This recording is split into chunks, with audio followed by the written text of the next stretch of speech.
Olá, olá, sejam bem-vindos, bem-vindas e bem-vindes a um novo capítulo do meu podcast Reflexões de um Músico. Meu nome é Lautaro Pérez Batalla e hoje, mais uma vez, batendo um papo com uma pessoa mais que interessante. Ele é uma pessoa muito da hora, muito simpática, ele é pai, é amante de quadrinhos, ele é doutor em Psicologia da Educação pela USP, escritor, pedagogo, palhaço, contador de histórias, ator, não sei se já falei escritor, e várias outras coisas mais, sempre envolvido em muitos projetos. E uma coisa que eu acredito pessoalmente, que ele vai me corrigir se eu estou errado, é que uma das coisas que para mim mais preocupam para ele é a educação.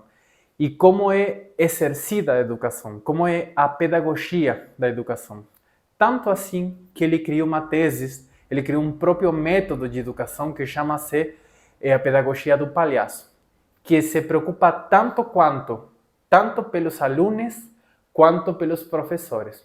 Isso que eu acredito e ele vai me falar se estou certo ou não. Hoje comigo tenho a honra de ter de convidado Marco Guerra.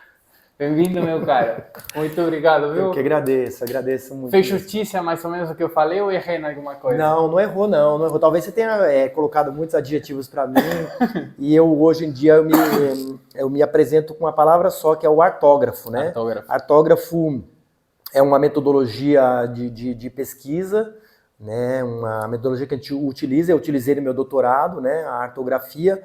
A artografia é o seguinte, vem do inglês, que arte, A-R-T. Arte, o primeiro é artist, o R é research, que quer dizer pesquisador, então artista, pesquisador, e o T é teaching, ou teacher, que é professor. E eu prefiro usar a palavra educador, né?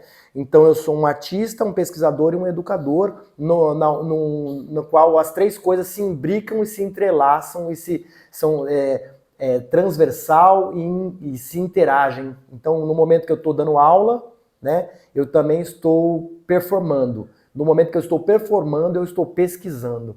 Claro. Então é isso. E aí, faltou você dizer isso, que eu sou um educador, assim, eu prefiro me colocar como um educador, e aí a palhaçaria tá aí no jeito que eu tentei me colocar meu figurino hoje para vir aqui, né? Não é sempre que eu me visto desse jeito, mas hoje eu me senti à vontade para vir assim. Que eu fico muito feliz, primeiro, de você estar aqui comigo. Você é uma pessoa muito admirada por muita gente, e apesar de que a gente se esbarrou pouco até agora na vida, tomara que se encontre muito mais, né? Eu já sei quanto tem valor todo o teu trabalho, tudo que você faz, e os teus valores éticos e políticos também, que são muito afins ao meu olhar também da vida. Mas eu fico muito feliz que você se sinta à vontade aqui. Isso me deixa muito contente, cara. Que você tenha se sentido à vontade de vir com teu figurino. Que bom, obrigado. Com relação ao que você falou sobre valores, eu acho assim, né?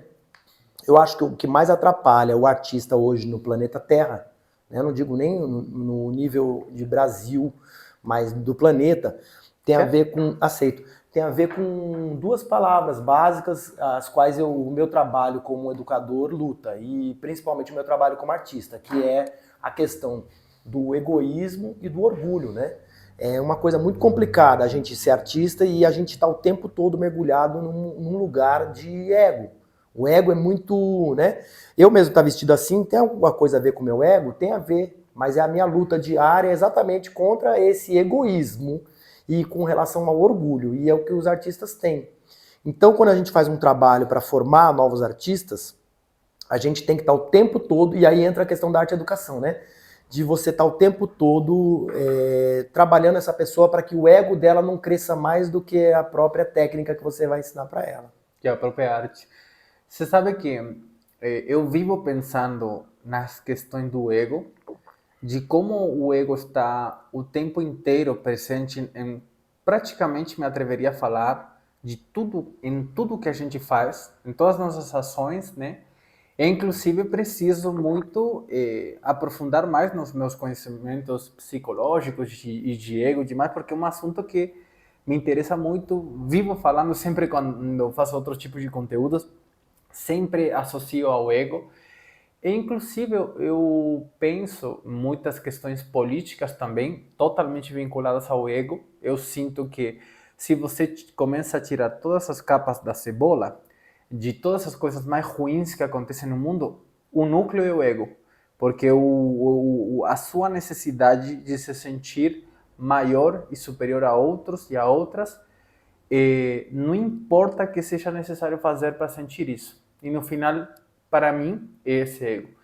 E quando penso em algumas questões de ideologias políticas também, ou ideologias que têm a ver com justamente se sentir mais que outro, essa questão que temos, que precisamos trabalhar o tempo inteiro, que parecesse que fosse muito inerente ou natural para o ser humano, e tem muito a ver, eu acho, com a educação dos primeiros anos de vida, de nossa, meu filho é maravilhoso, ele é perfeito, ele é muito inteligente, ele é mais que os outros, que também a gente comete esses erros também na educação de pai para filho, mas aunque não é a única responsabilidade, mas alimenta esse narcisismo, né? E sempre tentar ser mais que outros, sempre a gente se compara, a gente escuta o tempo inteiro essa necessidade de se comparar com outros, sempre desde um lugar maior.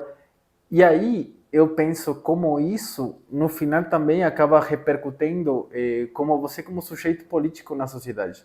Porque você se sentindo superior, você se sentindo mais, você tendo uma rejeição das pessoas, inclusive essa frase, não gosto de gente, me bate um pouco, sabe? E eu sinto que acaba tendo repercussão política ali, porque como você vai atuar perante os outros como sujeito na sociedade, se você tem essa desgosto pelos outros, você vê os outros como inferioridade, e assim, né? Como vai repercutir o nosso acionar perante os outros, quanto vai em contra da empatia, ou desse pensamento de que todos somos iguais, que todos somos muito mais parecidos que diferentes, como Sartre tem falado, que é a razão pela qual ele não aceitou também, pelo que eu tenho entendido, o prêmio Nobel na literatura, justamente porque ele achava que isso marcava mais diferença com os outros que similitude, e a gente, na real, é muito mais similar aos outros do que diferente, mesmo não perdendo essa questão única que cada um temos. E é única, mas não única verticalmente, senão única horizontalmente. Cada um único na nossa similitude igual como sociedade. E eu vejo que na sua educação, você sempre tenta deixar muito horizontalizada a questão. Inclusive até eu vejo nos teus vídeos e nas coisas que você fala, quero muito falar sobre a Sara Adolescência que você está fazendo agora, eu vejo inclusive até como você dispõe as cadeiras para conversar com as pessoas, nunca desde um palco, sabe? Eu acho que viajei um pouco, mas... Não, acho que o que você falou dá um lugar bem legal para falar sobre o seguinte. No meu trabalho como educador, mas no meu trabalho também como cidadão, eu sempre levo em consideração uma das leis herméticas. Hermes propõe, né? Hermes foi um grego, que ninguém sabe se ele existiu, se o Hermes foi uma pessoa, o Hermes é uma ideia. O Hermes Trismegistus, né, que é 3 vezes grande, o Hermes propôs, né, 7 leis que regem o universo. Uma dessas leis, eu vou citar uma aqui, porque eu não vou lembrar as 7 todas, mas eu vou citar uma que o universo é polarizado. Tudo que você imaginar na natureza do universo, existe 2 polos para tudo. Logo, o que você falou sobre a questão ser político. Você ser um cidadão é um ser político. Só de você compreender-se cidadão, compreender-se o que forma um cidadão é a cidadania. Existe o cidadão e a cidadania. Então, para você ser cidadão, você tem que conhecer o que é a cidadania. Quais são os direitos e os deveres de um cidadão dentro de uma sociedade, desde quando nasce até o momento que morre. E aí existe essa questão já polarizada aí, né? De um tipo de cidadão que se diz de bem e um cidadão que se diz de mal. Então, já deu uma polarização. Outra, a filantropia e a misantropia. A misantropia é o que você falou, o ódio à humanidade. E é o que eu percebo muito hoje de pessoas que se dizem de bem, que na verdade têm ódio pela humanidade. E o outro lado é a filantropia, pessoas que doam a sua própria vida, o seu tempo, para poder ajudar outras pessoas, né? Puxar essas pessoas para poder seguir, Porque não se diz, dentro das filosofias, inclusive religiosas, que todo mundo é irmão no planeta? Claro. Então, qual irmão e irmã que não dá a mão para o outro? Uhum. Então, é a base da minha pedagogia, a base da minha trabalho com educação. E eu penso assim, a educação, hoje no planeta, não sei se a gente pode entrar nesse ramo aqui agora, mas a educação ela é muito sem cor. A educação, dentro das instituições, é a que menos evoluiu. Ela menos evoluiu. Vou dar um exemplo claro para você. A educação ela vai surgir, em primeiro lugar, no militarismo. O militarismo que vai criar essa coisa de fila, o militarismo vai criar essa coisa de cobrir. Sabe o que é cobrir? Não. Aquela coisa de pôr a mão esquerda no ombro do outro para poder ter essa distância igual à do outro, de um ficar olhando a nuca do outro. E aí depois, esse mesmo formato que os exércitos criam, a igreja que vai sendo criada vai utilizar o mesmo modelo. Mas uma perguntinha, será que a educação não tem como inícios também quando começa na Grécia Antiga, quando começa a ver, como é que é o nome? A academia como tal, de uma pessoa falando eu tenho entendido como o começo da educação da estrutura acadêmica a partir de que não me lembro bem o nome, né? Mas que começa na Grécia Antiga, quando começa a filosofia, começa também a política também, né? Como que nasce junto, ou essa parte da educação como militar vem antes. É porque eu acabei de falar para você a questão da educação de massa. Tá. Mas se você pegar a educação anterior a isso, existia realmente educação quando eu te colocava você sendo meu discípulo, claro, e você ia me seguir como o Platão foi do Sócrates. Claro. Então essa de fazer a roda, a academia, o liceu, essa coisa, isso existe bem antes ainda da Grécia, que vem já do Egito. O Egito já tinha as escolas de mistérios, mas eram para poucos. Eram para os poucos escolhidos, principalmente no Egito, só para as pessoas que eram como posso falar? Do faraó, das pessoas que eram como se fossem os eleitos mesmo. Esses tinham direito à educação. Então essa que você fala é a educação de massa. A educação de massa. Okay. Então a educação de massa vai começar, no exército não educava, o exército ele educava para a guerra, né? Então você vai pegar os espartanos, que foram os grandes, uma escola de guerra muito forte, mas a igreja que vai começar, com a primeira educação de massa, vai começar na igreja católica. A igreja católica que é fundada depois de Cristo, né? Sim, 300 por aí, né? Por aí. E aí a igreja vai pegar o modelo do exército, que é o modelo de fila, o modelo de sentar um atrás do outro, para poder passar esse formato. E esse formato que eu digo que não evoluiu. Você pega uma escola, quem vai discutir isso muito é o Foucault. Foucault vai discutir isso num livro dele. Foucault, para quem não conhece, Michel Foucault, um francês, filósofo super contemporâneo para mim, né? Ele é do século XX. E ele vai discutir isso num livro chamado Vigiar e Punir, que o modelo da escola moderna, arquitetonicamente falando, é o mesmo modelo da fábrica. Você já trabalhou em fábrica alguma vez? Não. Eu trabalhei, meu único emprego que eu tive foi em fábrica. O mais parecido foi de jornalista. E aí tínhamos isso de montar... Jornalista não, vendedor de jornal. E a gente fazia isso de montar jornaleiro. Isso. Então, aí me atrapalhou a linguagem. Mas é diferente porque você não está dentro de um espaço arquitetônico. Quando você está dentro de um espaço arquitetônico, dentro de uma fábrica, por exemplo, você vai no banheiro da fábrica, é dessa altura a porta do chão. Tem pelo menos 25 centímetros para que alguma pessoa veja seu pé lá embaixo. Vê que você está sentado, está na privada. Primeiro que na fábrica de verdade não existe privada, você não senta. Existe um buraco no chão, você agacha. Para que você não se sinta confortável. Para que você não perca seu tempo lá. Então é isso. E esse mesmo modelo que a gente vai chamar de... que quem vai criar essa ideia vai ser o Taylor. O Taylor, que é o grande cara que cria as fábricas para o Henry Ford, que é um modelo onde você possa ficar no alto, os patrões, e eles olham para baixo e vê os empregados. Por isso que lá embaixo chama chão de fábrica. E esse chão de fábrica é o mesmo modelo que vai ser usado nas escolas, para que a escola seja o tempo todo vigiada. E é o mesmo modelo que é usado em hospitais, o mesmo modelo que é usado em presídios, o mesmo modelo que é usado em manicômios.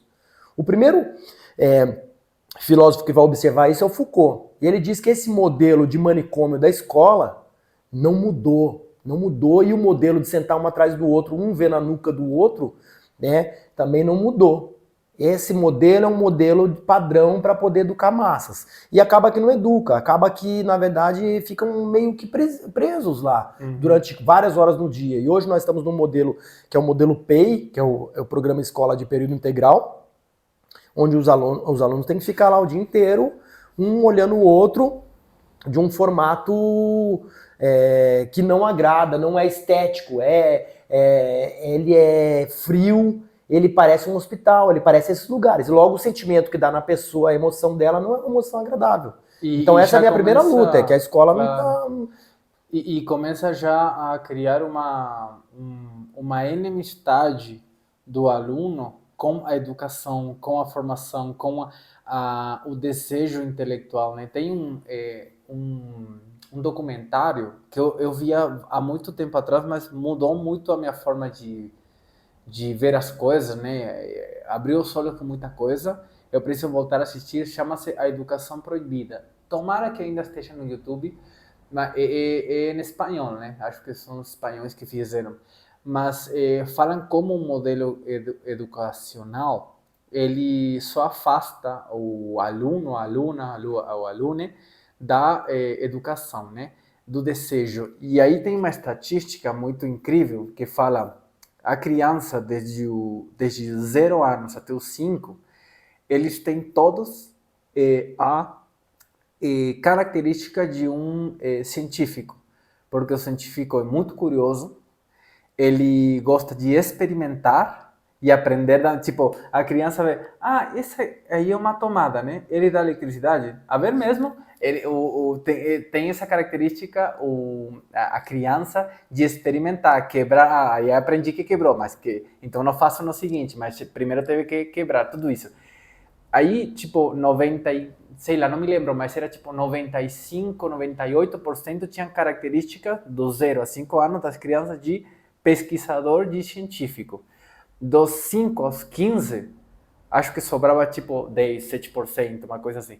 Porque o tempo inteiro, desde que você começa a ter um confronto, que não deveria ser, mas começa a ser um confronto com a educação, você tem que ler essa coisa chata aí. Por quê? Por que eu tenho 6 anos e tenho que decorar quando que nasceu, sei lá, Simão Bolívar ou San Martín, ou não sei quem, ou não sei. E por que tenho que saber com 7 anos quando foi a Revolução Industrial e nem entendo o que é isso, papapá. Então começa o aluno a entender que coisa ruim, coisa chata, se educar, né? Sim, e outra também, eles obrigam você, como tentaram me obrigar, a ler Machado de Assis. Machado de Assis é conhecido como o maior escritor da língua do Brasil, da literatura brasileira. Só que Machado de Assis não se lê na pré-adolescência. Você não vai entender um Dom Casmurro, que é uma obra maravilhosa, e tentaram me obrigar a ler isso, e para mim, o que criou? O ódio à literatura. Claro. O adolescente não gosta de ler coisa que não seja muito agradável a ele, que seja curta, que seja... Então, eu, por exemplo, fui ler Machado de Assis novamente, cara, eu já tinha 30 anos. Eu nunca li, preciso 30 ler. anos. Então, você vai gostar muito, Machado de Assis, ele é profundo porque ele é psicológico, ele é psicanalítico, ele vai no profundo de um lugar que você fala, meu, como é que esse cara escreveu isso no século XIX? Claro. Como é que ele já conhecia Schopenhauer no século XIX? Porque o Machado de Assis, só para deixar claro aqui, um homem negro no final do século XIX, que ele morre em 1908. Então a obra dele passa ali do século XIX. Negro, gago, epilético e órfão. Caramba. Esse cara, ele é o patrono. Ele foi o criador da Academia Brasileira de Letras. Olha ele que cria isso. Então ele tem uma importância muito grande. Só que esse cara você não consegue ler aos 12 anos e ainda mais qual é obrigatório. Ainda mais é obrigatório. Sentido, qual né? o sentido? Se não é o sentido de fazer você odiar a literatura. Claro. Né? Então, eu queria falar alguma outra coisa aqui agora com relação a essa educação que ela está posta hoje, obrigatória e tudo mais. Inclusive, e voltando na questão política, existe hoje uma discussão muito grande de se privatizar essas escolas Entregar essas escolas para a iniciativa privada e muitas vezes para o exército, para cívico-militar. Cara, isso seria uma coisa muito pior, muito pior. E eu vou dizer para você uma coisa muito importante que o estudo do meu doutorado fala, né? Meu doutorado chama-se O Arquétipo da Sombra, que já entra aí na psicologia analítica de Jung. Então o nome da tese é O Arquétipo da Sombra, a arte e a educação de crianças e adolescentes em áreas de vulnerabilidade. 2 pontos. Introdução a uma vida não violenta. Por que não violenta e por que tudo isso, a questão da sombra e da arte? Porque no Brasil, por exemplo, que é um país que está entre as 10 maiores economias do mundo, e já faz tempo que o Brasil está entre as 10 maiores economias do mundo, o Brasil na distribuição de renda está entre os últimos países do mundo. Entre os últimos países do mundo na distribuição de renda. Então o Brasil é um local exato, um laboratório para você ver, sabe o quê? As diferenças de classes, assim, gigantescas. Eu, quando era muito criança, eu era de uma família muito pobre mesmo, assim, sabe? De ter um único par de tênis para o ano inteiro, uma única calça para o ano inteiro, 2 pares de meia para um ano inteiro. Então, quando eu vi um amigo meu, por exemplo, que tinha uma casa própria e que tinha 2 pares de tênis, eu já achava que ele era rico. Claro. E ele se achava rico, sobre mim ele se achava rico. Só que ele também via uma pessoa que tinha um pouquinho a mais que ele achava que aquele que era rico. E aquele que ele achava que era rico, também se achava rico. E no Brasil tem essa coisa de um classe média achar que é rico. Porque ele tem um carro popular e a esposa também tem um carro popular, então eles se acham ricos, mas sobre quem? Sobre aquele que nunca teve um carro, né?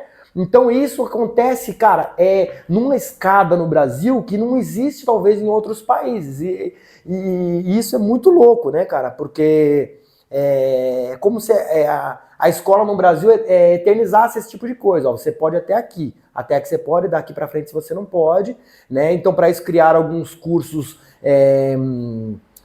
técnicos. Ó, você chega na 8ª agora pro ensino médio, você faz um curso técnico, você não precisa de faculdade, você vai fazer isso aqui na sua vida. Sabe, como se fosse uma coisa que a gente chama de predestinar. Predestinar aqueles que vão conseguir chegar, aqueles que não podem conseguir chegar. Isso é um lesa humanidade, né? Claro. Então, aí, né, dentro desse meu estudo, eu queria continuar aqui só para eu concluir, e a gente pega outro lugar, que é o seguinte. Existe hoje na questão das novas tecnologias que nós temos, que já faz 25 anos que a gente tem aí uma geração que chegou, a geração X, que já desde bebê existe os celulares, existem os joguinhos, os aplicativos, telas, né? Essas coisas todas. Então criou-se uma coisa que há de se observar, e eu queria deixar claro aqui que é o seguinte, é a impossibilidade de simbolização dessa nova geração. Essa nova geração, eles são meio atrofiados neles a capacidade de simbolizar. E o que vem a ser a capacidade de simbolização? Eu estou dizendo isso, mas eu não quero dizer que eu criei isso. Isso vem de um livro chamado A Arte de Reduzir as Cabeças, de um filósofo e psicanalista francês chamado Robert Dufour. Robert Dufour vai falar isso, né? Essa incapacidade de simbolizar é assim. Essas crianças nunca mais sentaram numa roda em volta do fogo e ouviram alguém contar uma história. Quando você ouve uma história, que não seja uma história daquela que fica abrindo o livro para você ficar vendo o desenho. Eu sou contador de histórias, mas eu nunca usei um livro para mostrar o desenho do que eu estou falando. Porque então para que eu estou contando? Eu estou contando para você simbolizar na sua cabeça aquilo que eu estou falando. Para a sua imaginação construir os castelos que eu estou contando, os dragões, as bruxas, as espadas, os heróis. Então, eu não uso nada, eu uso somente a minha palavra. Como os griosos antigos faziam, como eu aprendi na minha família as histórias. E quando eu leio um livro, eu imagino tudo. Desde que eu não esteja lendo um livro que eu já vi a adaptação pela Netflix. Porque se eu assisto uma adaptação, como eu assisti O Senhor dos Anéis, quando eu fui ler O Senhor dos Anéis, eu joguei fora, porque eu não conseguia imaginar um Hobbit que não fosse o Frodo que eu vi no cinema. Já imaginaram por você. Eles já imaginaram por mim, então isso faz atrofiar a minha capacidade de simbolização. E aí eu quero chegar para concluir. Quando a criança ou o adolescente perde a capacidade de simbolização, ele tem uma relação muito difícil com o que é virtual, com o que é real. E nessa incapacidade de simbolizar, a pessoa que sofreu bullying na escola, que o bullying é uma coisa muito louca, porque na pedagogia do palhaço a gente aprende e discute o riso em vários níveis, que a gente pode discutir depois, quais são todos os níveis do riso. E a gente tira o riso jocoso, o riso de escárnio, sabe? Esse tipo de riso não é um riso agradável, porque o riso também está dentro daquela coisa que eu falei da polaridade, que o riso também é bom e o riso é mal. Então a gente vai discutir tudo que é riso mal, para a gente poder pegar o que é riso bom e utilizar ele na sala de aula.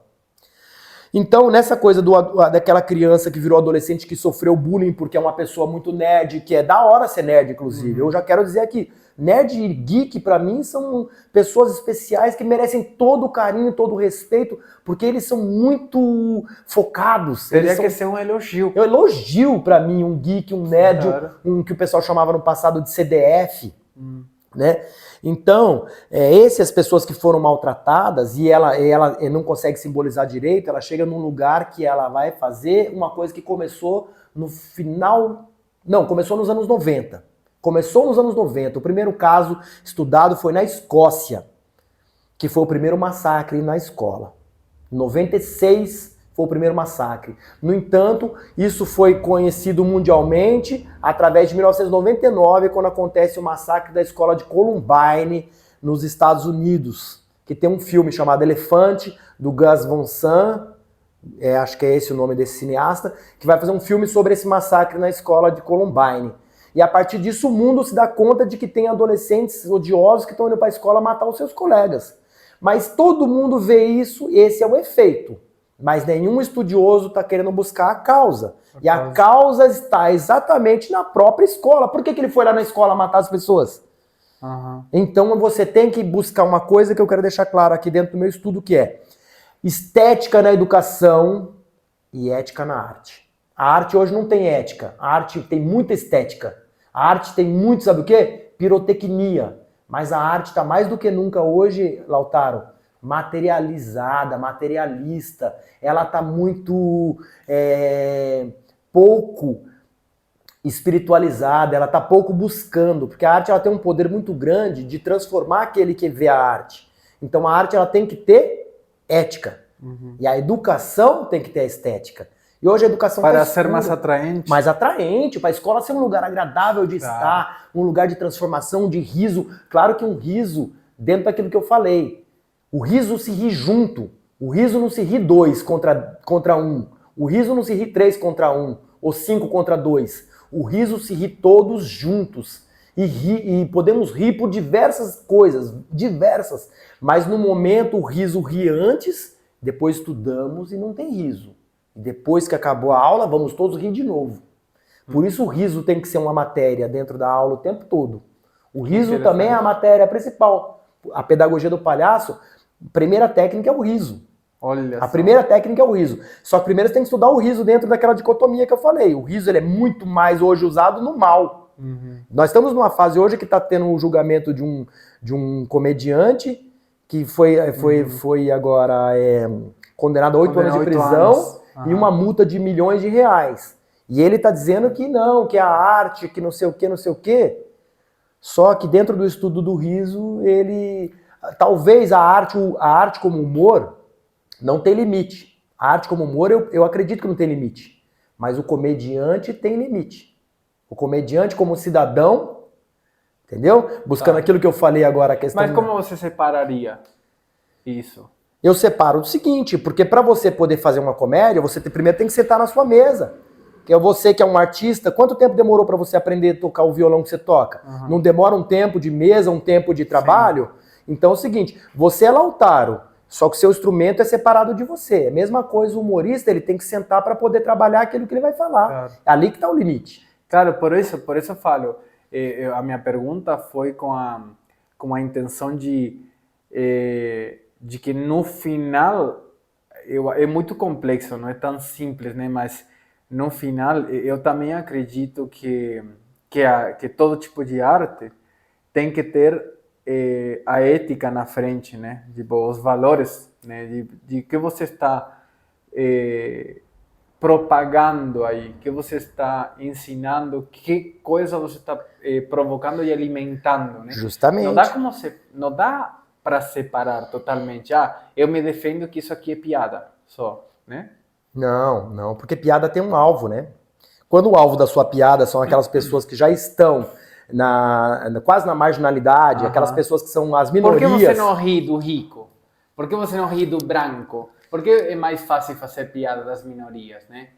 Entendeu? Aí eu sinto que é... Porque elas não têm como se defender, Como né? falou Emanuel num podcast anterior, Emanuel Mesquita Júnior, Sim, conheço muito, meu amigo. Falou, então, ele falou aqui também, quando você pensa nas pessoas, pensa na dor, cara. Que nem quando existem pessoas que assim, é totalmente ridículo, que falam, por que não tem o dia mundial do branco? Porque quantos brancos estão morrendo por ser brancos, sabe? Como essa coisa que não chega nem a debate, né? Então não tem como separar. Mas aí queria te perguntar, queria entrar, estou muito interessado em conhecer mais a pedagogia do palhaço que você criou, nessa metodologia de estudo, metodologia de ensino, né? Porque pelo que eu tenho entendido, fazendo assim as minhas pesquisas sobre você,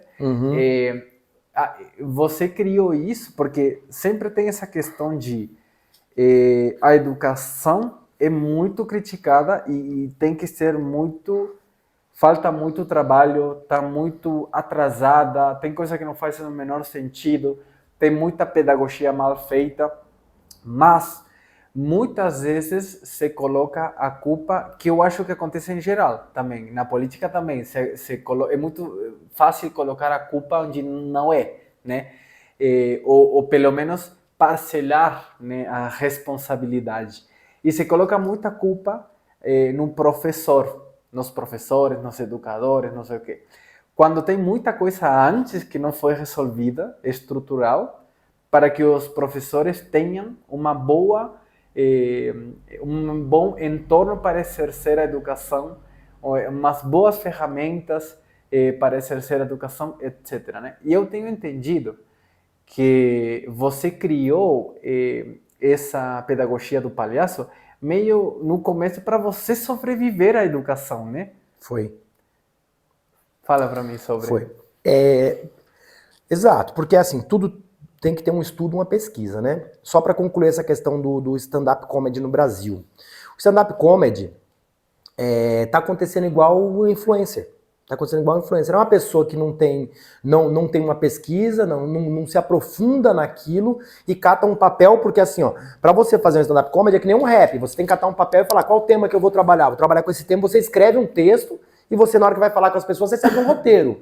Só que para você ir na frente de um público, em primeiro lugar, você tem que ter um pouco de estudo de teatro, você tem que ter um pouco de estudo do que é o cômico, o que é o humor, porque, ó, eu começo com a pedagogia do palhaço, eu sou um palhaço. Para eu chegar a ser o palhaço que eu sou hoje aqui na frente da sua câmera aqui, um palhaço ortógrafo, eu tive que estudar palhaçaria. Eu tive que estudar o que é a comicidade na palhaçaria, principalmente num lugar que nem o Brasil, que é um país continental onde existe palhaçaria muito jocosa. Existe palhaçaria sexual, né? Existe palhaçaria de bullying, e você cata numa roda e começa a pegar a pessoa gorda, a pessoa negra, a pessoa magra, a pessoa de óculos, a pessoa careca. Tudo isso é bullying. Então eu lutei muito contra isso, porque essa piada é a mais fácil. Claro. Essa piada é a mais fácil. Então eu estudei bufonaria. Você sabe o que é bufonaria? Não. É a palhaçaria, que não é nem palhaço, é bufão. O bufão vai trabalhar com, em primeiro lugar, tem bufão, que a pessoa que estuda bufão corta uma parte do corpo, corta um dedo, ou corta a língua no meio. Nossa. A bufonaria, ela parte do aleijão, né? Que é exatamente a deficiência, parte disso. Porque a bufonaria, ela é mais antiga talvez que a palhaçaria. Você pode pegar, por exemplo, o Shakespeare, sempre vai ter um bobo da corte. O bobo da corte é um anão, uma pessoa defeituosa, uma pessoa que não tem uma perna. Porque aquela pessoa, no passado, ela era digna de riso, de piedade, e o riso e a piedade estavam muito misturados ali. Enquanto um tem piedade, o outro ri. E a bufonaria nasce aí. Então você estuda a bufonaria tá o sarcasmo, o escárnio, a ironia mordaz. Tudo que são as coisas mais ruins do riso estão na bufonaria. Mas você estuda a bufonaria exatamente para você limpar o palhaço que você quer. Então, a pedagogia do palhaço parte de um palhaço que é um ser que está enfiado na sombra humana. Quando alguém fala para você que todo mundo é um palhaço, é verdade. Só que seu palhaço está exatamente no seu arquétipo da sombra. E o arquétipo da sombra é o arquétipo mais próximo do ego. Então sua sombra, ela surge toda vez que você ri de uma piada que tá falando, por exemplo, de uma mulher preta. Toda vez que fala de uma mulher grávida, toda vez que fala de uma criança com qualquer tipo de deficiência, ou da pedofilia, esse tipo de piada, e você ri, é porque ali você está demonstrando sua sombra. Uhum. Se aquilo é engraçado para você, a sua sombra que está mostrando ali. Então aquele cara que faz esse tipo de piada e busca nisso, escreve no papel, ele está colocando a própria sombra no papel do que ele vai fazer ali. Não é um personagem, aquilo é ele, só que é a sombra dele. E sabe, um pequeno comentário, não quero te cortar o fluxo da ideia da pedagogia do palhaço, mas tem muito a ver, uma coisa que sempre me gerou um pouco de reclusão, que é o fato de quando eu vejo, eu gosto de poucos stand-up comedy mesmo, eu fui gostando cada vez menos. Uhum. E uma coisa que eu nunca gostei, nunca achei atraente, cada vez menos acho graça, e acho muito essa coisa, tá na mão, é fácil, por dois motivos. O stand-up comedy que ri de si mesmo, mas que ri de si próprio pelos supostos defeitos que são fora dos padrões da nossa cultura. Por exemplo, um típico e eu já vi vários, um gordo fazer o show inteiro piada dele próprio enquanto gordo, pessoa com sobrepeso. Ou uma pessoa, tem um brasileiro aqui muito conhecido também, que ele é dentro dos padrões culturais da beleza, tá fora, né? Então, considerado dentro da nossa cultura uma pessoa feia, né? Vamos falar. Assim, desde esse lugar que estaria fora dos padrões do que se entende culturalmente como uma pessoa linda, harmônica, etc. Uhum. A piada dele é o tempo inteiro sobre como ele é feio. Então, e eu acho que se defende essa ideia desde o lugar, mas estou rindo de mim. Então, mas até onde você está rindo de você? Primeiro, não gosto porque é isso, tipo, ir no fácil, vou rir dos meus defeitos físicos, né? E que não posso mudar e coisas assim. Por um lado. E por outro, a minha dúvida é, você, enquanto a pessoa com sobrepeso, quando você faz a piada sobre o teu sobrepeso, na real, você está rindo de você ou de todas as pessoas de sobrepeso, sabe? Com sobrepeso. Na verdade, você está utilizando o seu lugar de fala para poder capitalizar isso. Você capitalizando... Você não concorda comigo que na real você está rindo de todas as pessoas com sobrepeso? Olha só, um gordo que faz piada de gordo é que nem um negro racista. Claro. É que nem um negro racista ou um pobre de direita. Claro. Você compreende que está no mesmo lugar, parte de uma ignorância e de uma falta de inteligência. Aí ele fala assim, eu não sei o que fazer, já que eu sou gordo, eu tenho um lugar de fala, então se eu falar mal do gordo, ninguém pode dizer nada porque eu sou gordo. Claro, mas você está falando de você e de todas as outras pessoas. Cara. Você não está falando de uma coisa particular sua, como, não sei o quê. Sempre quando acordo, eu bato na quina da cama, não sei o quê. Você está falando sobre as pessoas com sobrepeso. Isso tem um nome, no estudo do riso, isso se chama derrisão. Derrisão. Derrisão seria derrisão ou irrisão. Que é o riso contra você mesmo, né? Então você utiliza. Mas só que nesse caso de um cara que faz isso, ele tá traindo, na verdade, é como se você fosse um capitão do mato, um negro que captura os outros negros pro branco. Claro. Né? Então, que aconteceu. Né? Porque não é porque as pessoas que vão rir dele, as pessoas que vão lá rir do stand-up dele não são gordos. Claro, são os magros. Uhum. Já que ele tá se servindo de bobo da corte, vamos rir dele. Só que ele tá traindo toda essa minoria. Né? Ou minoria, ou não sei se o gordo hoje é a maioria no mundo, talvez. Mas porque isso é uma doença, é um problema do açúcar, de várias coisas. O que eu entendo, embora como minoria, que eu acho que muita gente, posso estar errado, tá? Mas muita gente fala minoria e fala, não sei se são minorias, porque talvez são mais. Mas o que eu entendo como conceito de minoria não é quantidade, senão que são as pessoas que são minorizadas na sociedade, como pessoas de menos valor. Eu entendo isso como Exato, porque as mulheres não são minoria na sociedade. Por isso não tem nada a ver com quanta quantidade de pessoas existe nessas características, senão o fato de como são que já é uma questão política aí, né? Sociedade, claro. É uma questão Mas política. Continua com... Eu não quero perder essa explicação sua da pedagogia do palhaço. Então olha, a pedagogia do palhaço, para poder, vamos tentar sintetizar ela surge num momento de... Não precisa igual sintetizar, ela pode... no momento de necessidade de sobrevivência, né? Porque assim, a minha base e o que me salvou na minha vida, na verdade, o que me salvou da minha estrutura, da minha questão familiar, da onde eu vim, da minha sociologia, a sociologia da minha pessoa, que foi nascido numa família de pessoas muito pobres, de pessoas que tinham vindo da zona rural. Meu pai e minha mãe são os primeiros que saem da zona rural. Então eu e meus irmãos somos a primeira geração criadas no ambiente urbano, no entanto, dentro de uma cultura rural, com relação a vestuário, higiene pessoal, a questão de capital cultural. Não existia livro na minha família, não tinha estante, meu pai não lia jornal, essas coisas todas que faltou para mim. Então aí já entra a questão de meritocracia. Eu não tinha nenhum mérito para poder hoje ser doutor, né? Que para mim foi um caminho que me apareceu. E aí eu encontrei o teatro. O teatro apareceu para mim no primeiro ano de escola. Ano de escola. Eu era um garoto bem sujo, bem mal vestido, bem mal penteado, mas dentro de uma comunidade onde muita gente era daquele jeito, né? Então tudo bem. E lá eu assisti uma peça de teatro feita por alunos mesmo. Os alunos do 5º ano montaram uma peça de teatro. A escola tinha uma parte de eu creio que não, a escola não tinha isso. Eles sozinhos? Eles acho que aprenderam sobre teatro, escreveram uma peça de teatro e apresentaram. Uma peça de teatro bem simples, que era como se fosse um laboratório onde um cientista acaba criando um Frankenstein, aquelas coisas. E aí passava um ratinho puxado com uma linha no meio. Tudo aquilo pra mim mexeu muito com o meu imaginário, mexeu profundamente, porque assim, em algum momento pra mim era como se aquelas pessoas não fossem pessoas de verdade, que elas fossem de outra dimensão e que surgissem pra fazer aquilo, pra sentir o que eu tava sentindo. Aquilo me tocou tão profundamente que eu pensei em algum momento que é aquilo que eu queria ser na minha vida, aquilo que eu queria fazer para outras pessoas, porque aquilo que eles fizeram para mim, a palavra que eu uso é caridade. Foi como se fosse uma caridade para tirar de mim um lugar que depois o Aristóteles vai chamar de catarse. A catarse é você ser completamente mexido com aquilo, e aquilo me tocou profundamente. E aí, só que aquilo eu esqueci, porque como não tinha teatro na escola, ninguém ensinou teatro, aquilo com o tempo adormeceu no meu inconsciente. E só muito tempo depois apareceu de novo na minha adolescência o teatro. Então, resumindo, o teatro me salvou, eu fui estudar teatro. Quando eu fui embora para Praia Grande, eu não tinha terminado nenhum ensino médio, porque na minha família ninguém realmente estudou para valer. Acho que meus irmãos todos terminaram o ensino médio, isso. E foram trabalhar em qualquer área.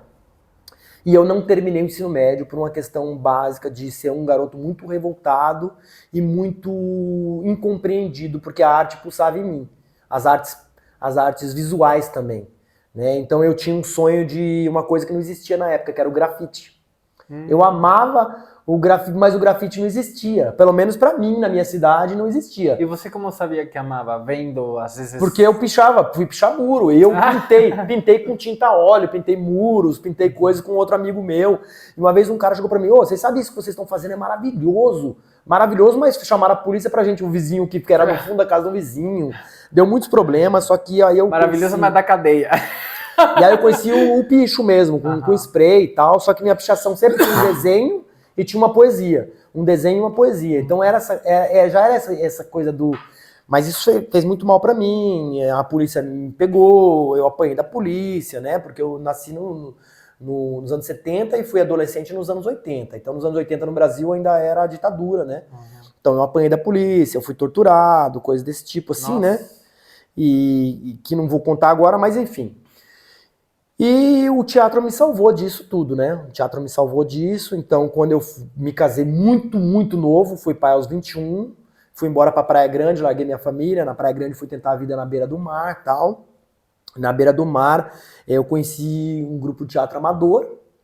E conheci um grupo de teatro que era junto com um grupo de artistas plásticos, fotógrafos, cantores, músicos que tocavam, outros que cantavam. Então eu entrei num grupo muito maravilhoso que foi muito bom pra mim ali.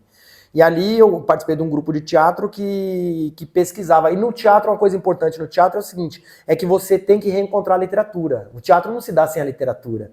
Então o primeiro grupo que eu participei na Praia Grande estava montando uma peça que era uma adaptação de Guimarães Rosa.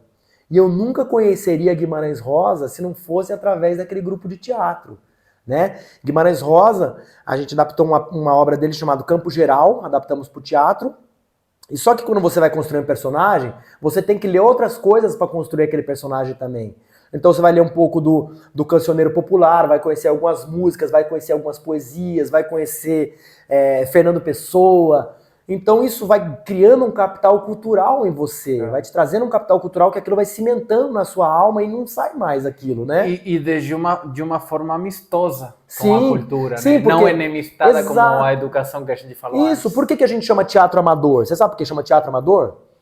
Porque pessoas que amam fazer. Exatamente, porque você ama fazer. Você tira dinheiro do bolso para fazer o figurino, você tira dinheiro do bolso para fazer o cenário e você tira o dinheiro do bolso para fazer a turnê pelos lugares que você vai apresentar sem ganhar dinheiro nenhum. Então, amador. Então, o que me formou foi o teatro amador.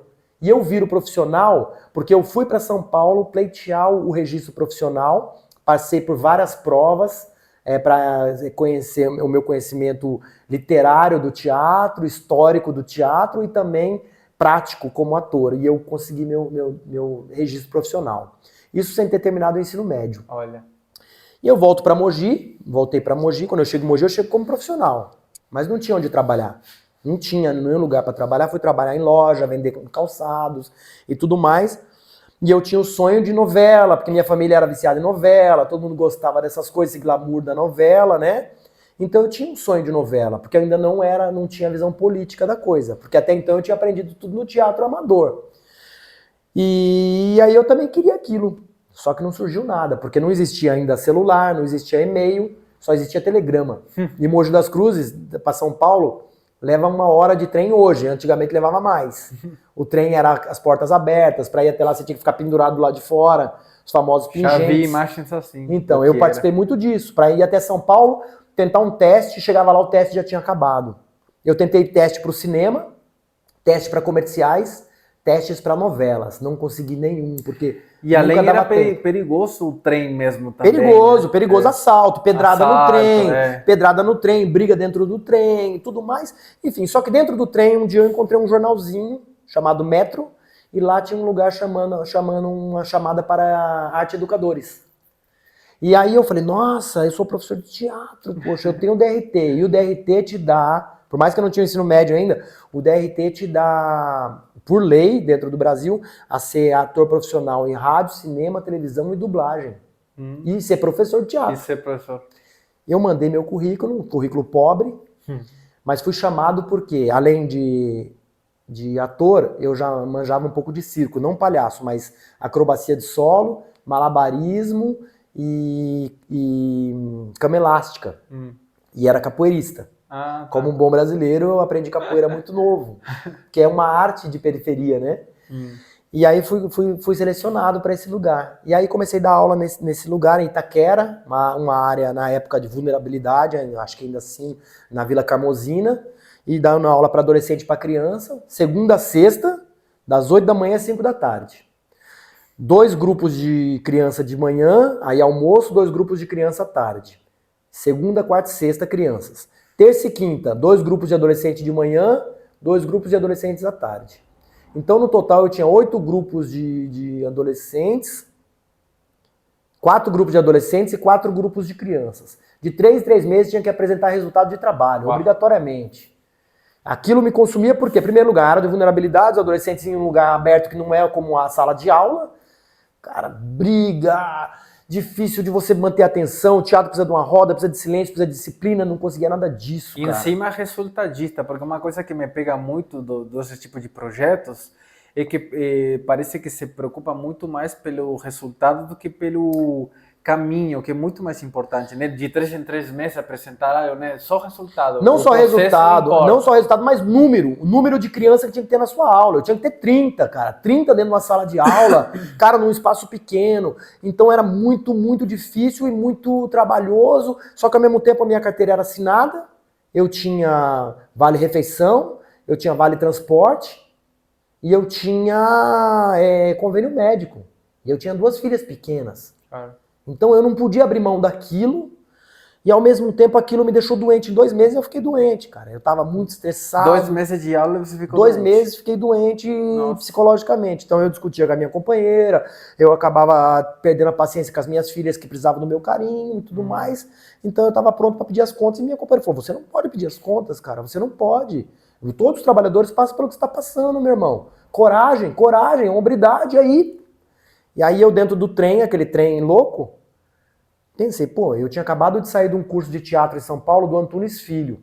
Antunes Filho, depois você vai pesquisar ele, você coloca aqui embaixo para todo mundo saber quem foi Antunes Filho.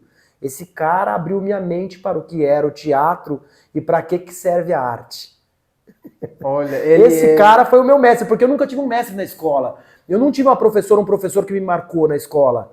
Senão que me chamasse de feio, me chamasse de um monte de apelido e fizesse bullying. Porque o bullying muitas vezes parte dos professores. E eu fui alvo de bullying de professores e professoras. Nossa.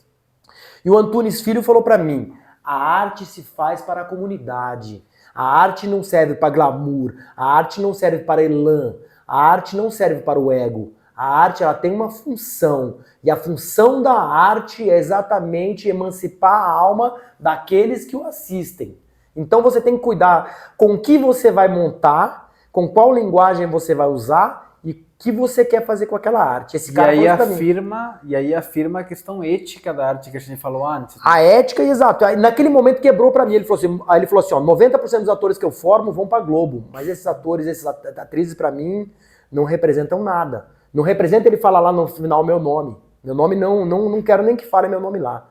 Porque a arte não é pra isso não. E aí esse cara, mano, construiu em mim Como chegou ele a você, perdão? Através de um chamamento, um chamamento também, e ele chamava 15 atores por ano para poder fazer parte do grupo de uma escola que ele dava de 5 meses. Ah, tá. Só que vinha pessoas do Brasil inteiro, saíam 15 de 1000. Tá. E eu fui escolhido que sorte. Por causa da minha compleição física, meu rosto de cearense, meu jeito meio afro-indígena, minha forma de linguagem de comunicação periférica e a minha capacidade de escrever dramaturgias que representavam o que eu vivia, porque a maioria das outras pessoas eram paulistanos, de classe média, que não tinham vivência para criar uma dramaturgia, senão da mesmice, periferia. Da mesmice e nada de um paulistano de classe média. Sempre dentro de um apartamentinho, tomando um uísque, fumando um cigarrinho. O meu não, o meu era mais na alma, mais lamacento, mais sujo de terra, sabe? Um pé mais sujo. E eu fui escolhido pelo Antunes, e o Antunes, pra mim, representa uma pessoa muito importante na minha vida. Né? Tinha muitas coisas que falavam mal dele, que ele era um cara muito bruto, muito agressivo, né? Não agressivo, muito... A pedagogia dele era rústica, a pedagogia dele. Pra mim não foi. Eu vi ele por um outro ângulo, né? E isso, quando eu tava no treino, trabalhar, eu falei, pô, aprendi com o cara. E a base da interpretação que ele me ensinou tá no meu espetáculo, depois eu vou mandar pra você ver, que é a física quântica no espetáculo e o misticismo oriental no trabalho de ator e na dramaturgia. A dramaturgia dele acontece no silêncio, que ele vai chamar isso de Wu-Wei. Wu-Wei, perdão, chama-se ação pela não ação. Tá. Sabe um ditado que fala o menos é mais? Sim. Esse menos dele chega a isso, ó.